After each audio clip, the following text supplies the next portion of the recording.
Hello, everyone. Welcome to this week's edition of the Connection Diaries. This has been a series of brief video conversations we launched amidst the COVID-19 crisis to really reflect on leadership in these times. So today, Mickey Connolly and myself are here, and we're going to talk about surprising results.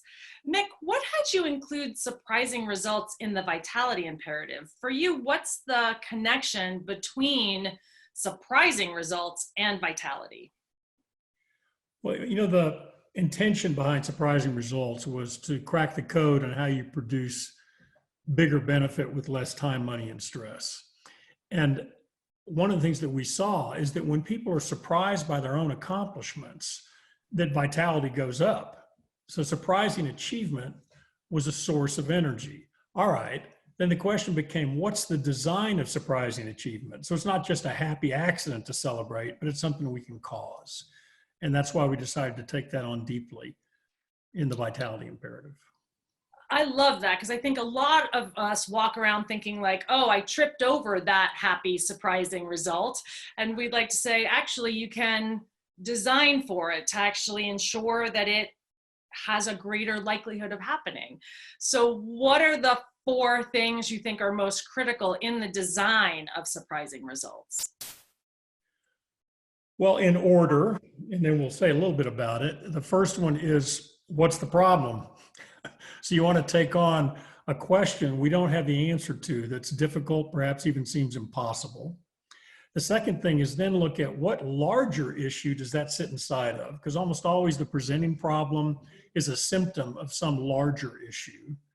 The third thing is get the system in the conversation. So what are the diverse points of view that need to be represented? And the fourth thing is actually designing the cycles of achievement. Well, let's play with those 4 just a little bit using a challenge that we know a lot of people are facing right this moment in time, which is, when and how might we go back to work in our offices? So we're picking one that's intentionally slightly simpler maybe than the other complex ones, because we want to spend about 5 minutes with it. But if we were to say that that was the presenting problem, when and how do we go back to the offices? So if that's the first step, defining that, what would you say is then, where would you go with it next? Well, a possible larger issue is, how is everything we're learning helping us design the way we work in a way that even better fits the human needs for connection and contribution? That would be a larger question than just, are we going back to work, and if so, when? I love that, because it really takes into account what are the things we've been learning during the COVID-19 crisis when everyone was forced to be out of the office. Doesn't just dismiss it, but says, well, wait, maybe there's some things that are really smart that we want to integrate as we go forward and are thoughtful about work. Okay, and then to get the system in the conversation. And I like the way you think about that. So what do you say about what does that mean? Well, I think when we about getting the system in the conversation, it really is diverse points of view. So you might naturally go to the employees or the landlords, right?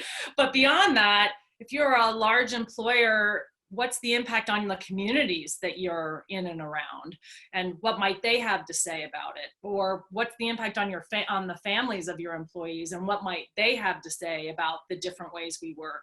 So when we talk about getting the system in, we really are saying, what are the diverse points of view that might inform our thinking going forward?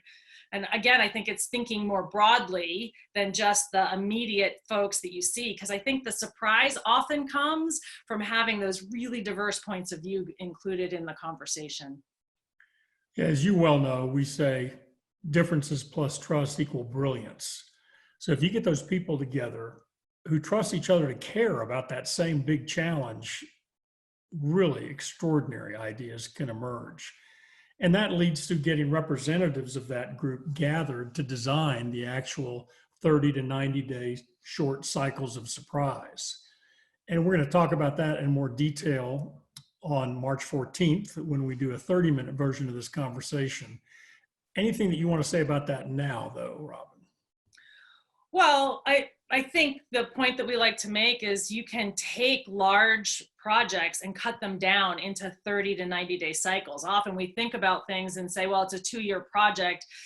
we're stuck with that. No, you can actually be really thoughtful about what might be 30 or 90-day cycles inside of that that would allow people to see progress and momentum and surprise themselves. And there's a design to that kind of surprise. So I'm glad we've got a chance to get into it a little more deeply. Do you want to say who our guest is going to be?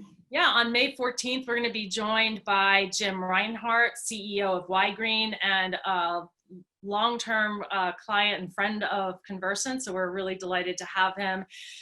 He, in particular, loves the notion of cycles of value, where we get into deep alignment, quick action, and make smart, rapid adjustments. And so I think it's going to be a really fun conversation with him. Everybody, we hope you join us then, and we hope that you enjoyed the very few minutes we just spent together now. Thanks, everybody.